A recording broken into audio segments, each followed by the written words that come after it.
삼부 마리우스 7번째 글입니다. 7. 파트롱 미네트 1. 갱도와 광부들. 인류 사회들에는 모두 극장들에서 말하는 밑바닥이라는 것이 있다. 사회의 땅은 어떤 때는 선을 파내기 위해 또 어떤 때는 악을 파내기 위해 그 밑도처에 갱도가 파여 있다. 이러한 공사들은 서로 겹쳐져 있다. 상부의 갱도들과 하부의 갱도들이 있다. 이 캄캄한 하층토에는 상부와 하부가 있는데 그것은 때로는 문명 아래에서 무너지고 우리들의 무관심과 돈단 무심이 그것을 발날에 짓밟는다. 18세기에 백과 전선은 그의 지상에 드러난 갱도였다. 원시 기독교의 그 어두운 부화기였던 암흑은 로마 황제의 치하에 폭발하여 인류를 빛으로 흠뻑 적시기 위해 하나의 기회만을 기다리고 있었다. 왜냐하면 성스러운 암흑 속에는 잠재적인 빛이 있으니까. 화산에는 불길이 타오를 수 있는 어둠으로 가득 차 있다. 어떤 용암도 애초에는 어둠이다. 최초의 미사를 올렸던 지하 묘지는 다만 로마의 지하실이었을 뿐만 아니라 세계의 지하였다. 이 경탄할 만한 복잡한 누옥인 사회구조 아래에는 온갖 굴착들이 있다. 종교의 갱도, 철학의 갱도, 정치의 갱도, 경제의 갱도, 혁명의 갱도가 있다. 어떤 사람은 사상의 곡괭이로 파고 어떤 사람은 숫자의 곡괭이로 파고 어떤 사람은 분노의 곡괭이로 판다. 사람들은 하나의 묘지에서 또 하나의 묘지로 서로 부르고 서로 대답한다. 이상향들이 지하에서 그러한 도관들 속에서 뻗어간다. 그것들은 거기서 사방으로 가지를 뻗친다. 그것들은 이따금 거기서 서로 만나고 거기서 서로 친해진다. 장작 그루소는 자기의 곡괭이를 디오게네스에게 빌려주고 디오게네스는 자기의 제등을 그에게 빌려준다. 간혹 그것들은 거기서 서로 싸운다. 칼뱅은 소시니아스의 머리카락을 잡는다. 그러나 아무것도 목적을 향한 그 모든 활력의 긴장을 지시하지도 중단시키지도 않고 그 암흑 속을 오가고 오르내리고 다시 오르면서 서서히 위아래를 바꾸어 놓고 안팎을 뒤집어 놓는 그 동시적인 광범한 활동을 저지하지도 중단시키지도 않는다. 알려지지 않은 엄청난 득실거림, 사회는 그 표면은 그대로 둔 채 그 내장을 변화시키는 이 굴착을 거의 알아차리지 못한다. 지하의 층들이 많은 만큼 공사들도 가지가지, 굴착들도 가지가지, 이 모든 깊은 발굴 작업들에서 무엇이 나오는가? 미래가. 깊이 들어가면 들어갈수록 더 일꾼들은 신비로워진다. 사회 철학자가 알아볼 수 있는 단계까지 그 일은 좋다. 그 단계를 넘어서면 그것은 수상쩍고 혼성이다. 더 아래로 가면 그것은 무시무시해진다. 어떤 깊이에서 굴착들은 문명의 정신이 더 이상 뚫고 들어갈 수 없고 인간이 호흡할 수 있는 한계를 넘어서고 괴물들의 시작이 가능하다. 내려가는 사닥다리는 이상하다. 그리고 그 가로장들의 하나하나는 철학이 발판으로 삼을 수 있는 하나의 층에 부합하고 거기서 때로는 신성하고 때로는 보기 흉한 그런 노동자들의 하나를 만난다. 존 하스 아래에 루트가 있고 루트 아래에 데카르트가 있고 데카르트 아래에 볼테르가 있고 볼테르 아래에 콩도르스가 있고 콩도레스 아래에 로베스피에르가 있고 로베스피에르 아래에 마라가 있고 마라 아래에 바베프가 있다. 이 바베프는 프랑스의 혁명가입니다. 그리고 그것은 계속된다.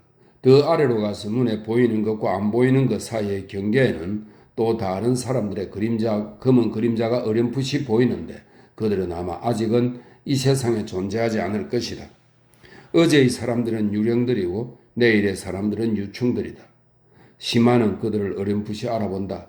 미래의 초기 연구는 철학자의 비전 중 하나다. 퇴화 상태에 있는 혼돈 속의 세계, 이건 얼마나 놀라운 모습인가. 생시몽, 오은, 프리에 역시 거기에 청면 대호 속에 있다. 이 모든 지하의 개척자들은 그 언제나 자기들이 왜 떨어져 있다고 생각하지만 그렇지 않고 눈에 보이지 않는 신성한 사슬로 자기들도 모르는 사이에 서로 연결되어 있지만 확실히 그들의 연구는 극다양하고 어떤 이들의 빛은 다른 이들의 불길과 대조를 이루고 있다. 어떤 사람들은 즐겁고 다른 사람들은 비장하다. 그렇지만 그 차이가 무엇이든 간에 이 모든 일꾼들은 가장 높은 자에게서 가장 캄캄한 자에게 이르기까지 가장 현명한 자에게서 가장 경박한 자에게 이르기까지 하나의 유사점이 있는데 그것은 무사무욕이다. 마라도 예수처럼 자기를 희생했다. 그들은 자신은 무시하고 자신은 빼고 자신은 조금도 생각하지 않는다. 그들은 자기 외의 것을 본다. 그들은 하나의 눈을 가지고 있고 그 눈은 절대를 찾는다. 최상위자는 눈 속에 하늘 전체를 담고 있다. 최하위자는 아무리 이해할 수 없는 사람이라도 아직 눈썹 아래 무한의 희미한 빛을 가지고 있다. 그가 무엇을 하든지 그러한 표적을 즉 별의 눈을 가지고 있는 사람은 누구나 숭배하라. 그늘진 눈은 또 다른 표적이다. 그런 눈에서 악이 시작된다. 눈에 빛이 없는 사람 앞에서는 경계하고 두려워하라. 사회계층에는 검은 광부들이 있다. 어떤 지점에서는 굴착이 매몰이 되고 거기서 빛이 꺼져버린다. 방금 지적한 이 모든 갱도들 아래, 이 모든 탄경들 아래, 진보와 이상향의 그 모든 지하의 광대한 정맥계 아래, 땅속 아주 더 깊은 곳에 마라보다도 더 아래, 바웨프보다도 더 아래, 훨씬 더 아래, 상부층과는 아무런 관계도 없는 마지막 갱도가 있다. 무시무시한 곳, 그곳이 우리가 밑바닥으로 부르는 곳이다. 그곳은 암흑의 구덩이다. 그것은 장님들의 지하실이다. 하계, 그것은 10년으로 통한다. 2. 밑바닥. 거기서 무사무욕은 사라진다. 악마가 어렴풋이 윤곽을 드러내고 저마다 저만을 생각한다.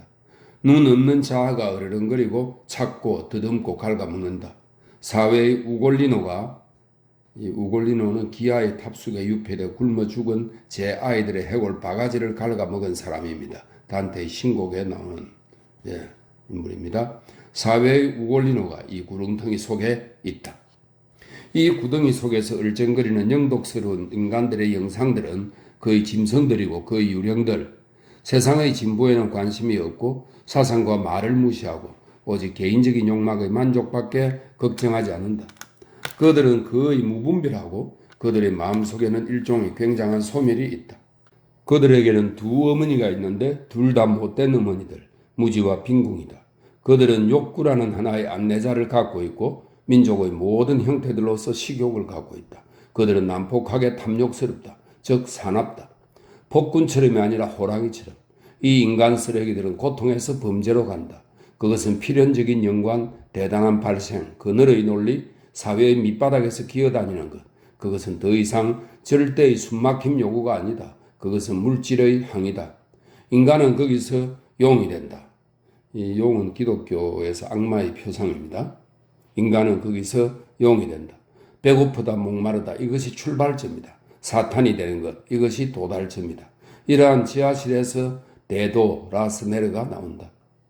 우리는 아까 제4편에서 상부갱도의 한 구획 즉 정치혁명 철학의 큰 갱도를 보았다. 거기서는 방금 말했듯이 모든 것이 고결하고 순수하고 위험있고 정직하다. 거기서도 확실히 과오를 범할 수 있고 실제로 범하고 있지만 과오에 영웅적인 것이 들어있는 한 과오는 거기서 존경할 만하다. 거기서 행해지는 일의 전체는 진보라는 이름을 가지고 있다. 이제 우리는 다른 심층을, 그 끔찍한 심층을 일별할 때가 왔다. 이 점 강조하거니와 사회 아래에는 그리고 무지가 사라지는 날까지는 악의 소굴이 있을 것이다. 이 지하실은 모든 지하실들 아래에 있고 모든 지하실들의 적이다. 그것은 예외 없이 정오다. 이 지하실은 철학자들을 알지 못하며 그의 단도는 일찍이 깃털 펜을 깎아본 적이 없다. 그의 검은 얼룩은 글 쓰는 테이블의 숭고한 검은 얼룩과 아무런 관계도 없다. 그 숨막힐 듯한 천장 아래서 경륜하는 밤의 손가락들은 일찍이 책 한 장 넘겨보지 않았고 신문 한 번 펴보지 않았다. 바베프는 카르투시에 비해서는 탐험가고 마라는 신데르 한네스에 비해서는 귀족이다. 이 지하실은 모든 것의 전복을 목적으로 삼고 있다. 모든 것의 전복을. 그 중에는 지하실이 저주하는 상부 갱도들도 포함된다. 이 지하실은 그 끔찍한 준동 속에서 단지 현재의 사회 질서를 서서히 파괴할 뿐 아니라 철학을 서서히 파괴하고 과학을 서서히 파괴하고 법률을 서서히 파괴하고 인류의 사상을 서서히 파괴하고 문명을 서서히 파괴하고 혁명을 서서히 파괴하고 진보를 서서히 파괴한다. 그 이름은 그저 간단하게 도둑질이고 매음이고 살인이고 암살이다. 그것은 암흑이고 그것은 혼돈을 바란다. 그의 궁융은 무지로 만들어져 있다. 다른 모든 지하실들은 상부의 지하실들은 하나의 목적밖에 없다. 즉 이 동굴을 제거하는 일이다. 철학과 진보가 동시에 그들의 모든 수단에 의해 현실의 개성과 절대의 정관에 의해 목표로 삼고 있는 것은 바로 그 점이다. 무지의 지하실을 파괴하라. 그러면 당신은 범죄의 소굴을 파괴한다. 내가 방금 쓴 것의 일부분을 몇 마디로 요약하자. 사회의 유일한 위험, 그것은 어두움이다. 인류, 그것은 동일성이다. 모든 인류들은 다 똑같은 점토다. 적어도 이성에서는 신이 미리 정해놓은 운명에 아무런 차이도 없다. 전생에는 다 똑같은 어두움, 생시에는 다 똑같은 육신, 사후에는 다 똑같은 죄.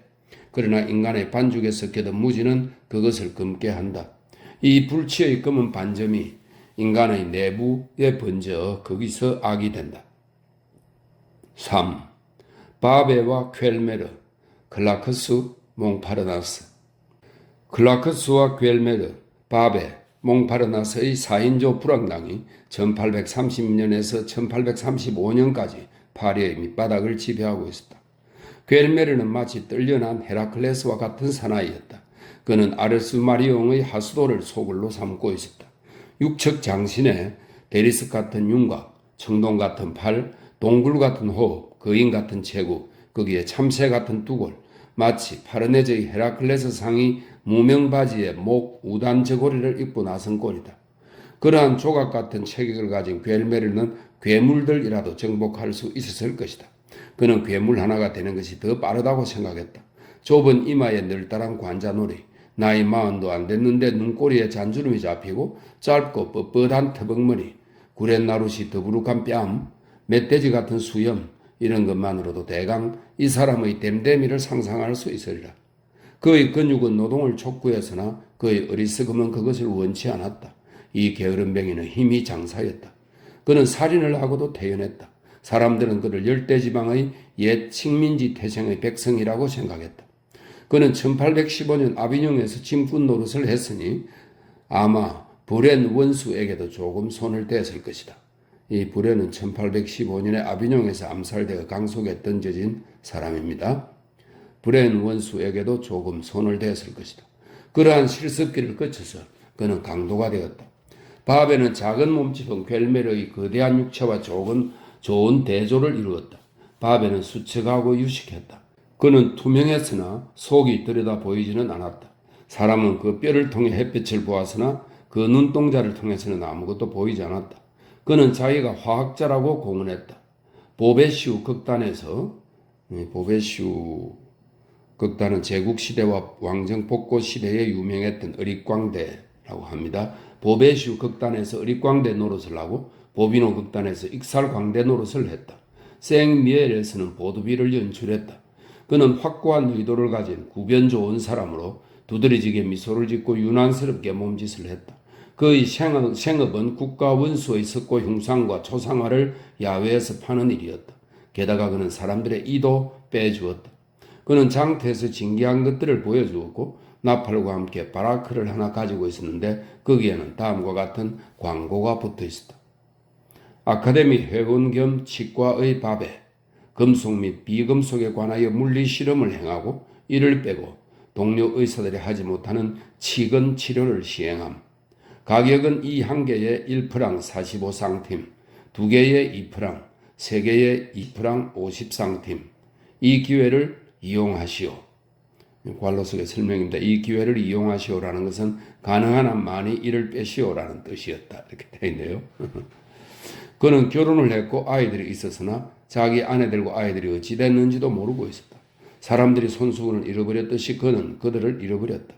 바베는 신문을 읽을 줄 알았는데 그것은 그가 속한 미천한 사회에서는 대단한 예외였다.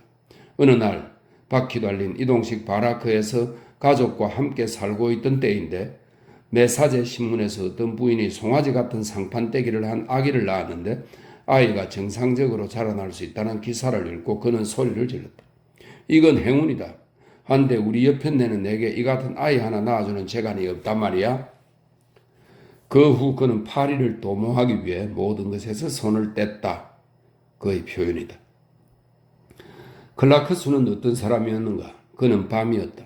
그는 하늘이 새카맣게 칠해지기를 기다렸다가 비로소 나타났다. 저녁이면 구멍에서 나왔다가 날이 새기 전에 도로 거리로 들어갔다. 그 구멍은 어디에 있었는가? 아무도 몰랐다.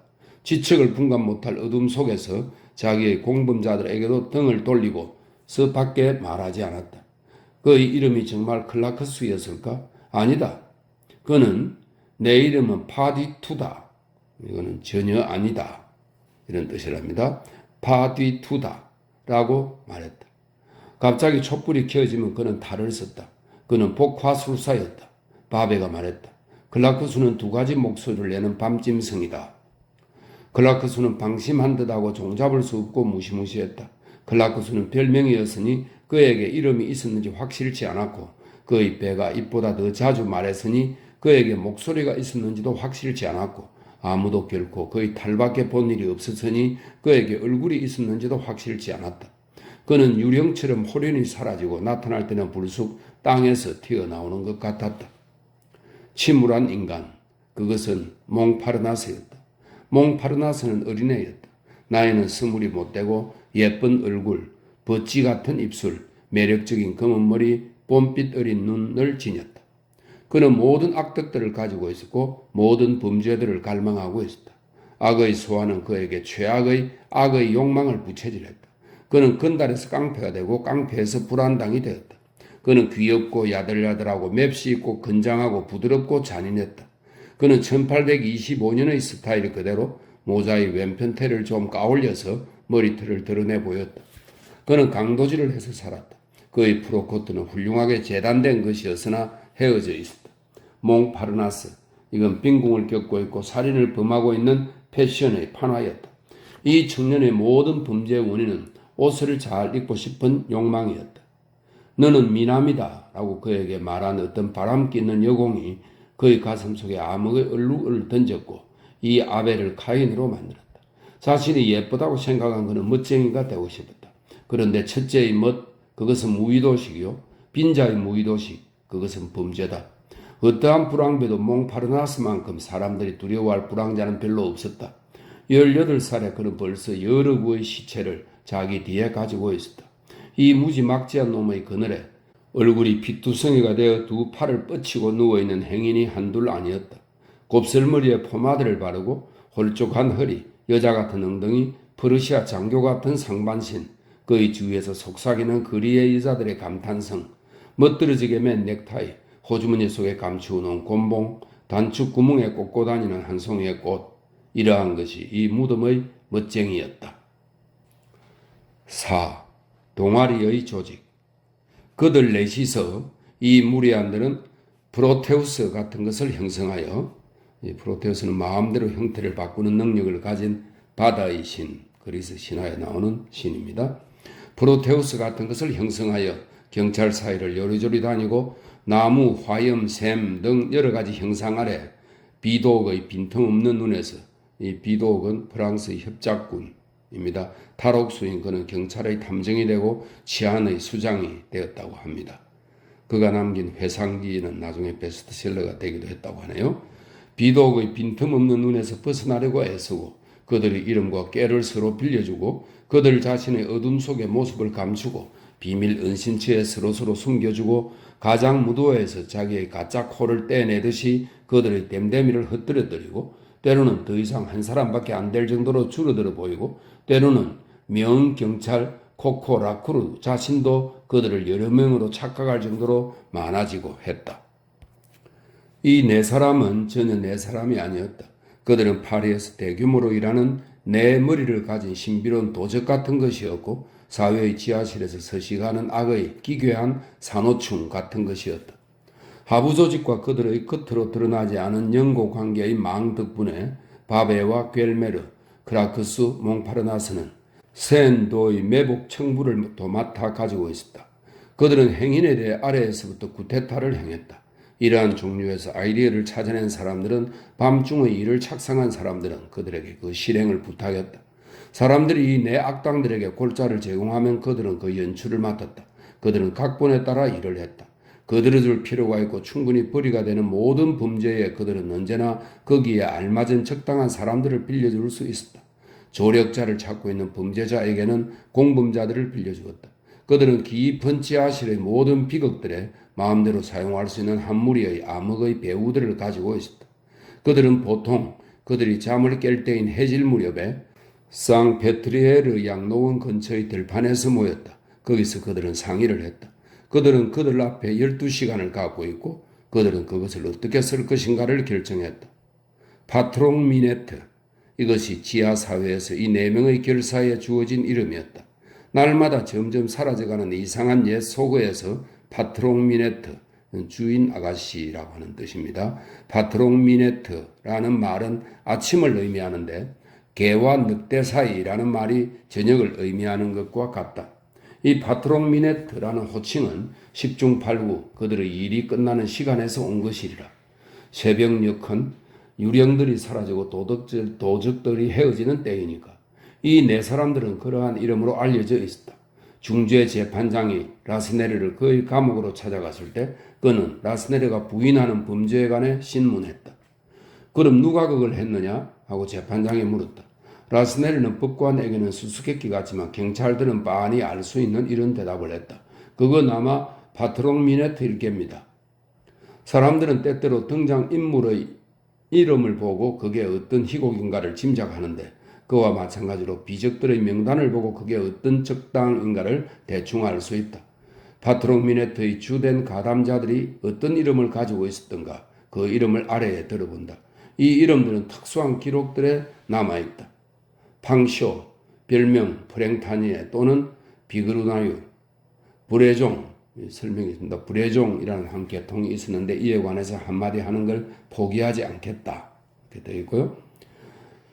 블라트르엘, 앞서 본 도로 수리공입니다. 라베브, 피니스테르, 오메르 오기, 사람 흑인입니다. 마르디수아르, 데페슈, 퐁틀루아, 이 사람은 별명이 부크티에르라고 합니다. 글로리웨, 전과자고요. 바르카로스, 별명이 뒤퐁씨라고 합니다. 레스 플라나드 뒤 쉬드, 푸사그리브, 가르마니올레, 그리드니에, 별명이 비자로라고 합니다. 망제달 당텔, 레피에 장레르, 드미리아르, 별명은 되밀리아르라고 합니다. 등등. 이만해 두자. 최고 악질은 아니다. 이 이름들에는 얼굴이 있다. 그것들은 단지 인물들을 나타낼 뿐만 아니라 종류도 나타낸다. 이 이름들 하나하나는 문명 밑바닥의 그 보기 흉한 버섯들의 한 변종에 해당한다. 이 인간들은 좀처럼 얼굴을 나타내지 않으므로 우리가 거리에서 보는 지나가는 사람들 중에는 있지 않았다. 낮에는 그들의 횡포한 밤일에 지쳐서 어떤 때는 석회 가마솥 속으로 또 어떤 때는 목마르거나 목누주의 폐지된 채석장으로 또 때로는 하수도 속으로 자러갔다. 그들은 지하의 구레에 숨었다. 이 사람들은 어찌 되었는가? 그들은 여전히 존재한다. 그들은 항상 존재했다. 호라티우스는 그들을 이렇게 말했다. 장부, 약장사, 거지, 익살광대. 그리고 사회가 현상대로 있는 한 그들 역시 현상대로 있으리라. 그들의 지하실의 컴컴한 천장 밑에서 그들은 사회적 삼루에서 영원히 다시 태어난다. 그들은 언제나 똑같은 유령으로 되돌아온다.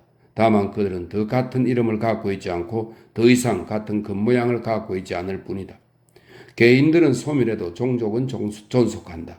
그들은 언제나 똑같은 능력을 가지고 있다. 거지에서 불황비에 이르기까지 이 족속은 순수하게 지속된다. 그들은 호주머니 속의 지갑을 알아채고 조끼 호주머니 속의 회중시계를 맡아낸다.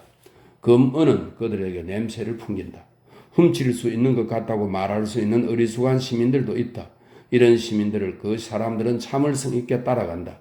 외국 사람이나 시골뜨기가 지나가는 때 그들은 거미처럼 몸을 떨며 좋아한다. 오밤중에 인적 드문 가로수길에서 그 사람들을 만나거나 그 사람들의 어렴풋이 보이며 몸이 오싹해진다. 그들은 사람들을 같지 않고 살아있는 안개로 만들어진 형상들 같다.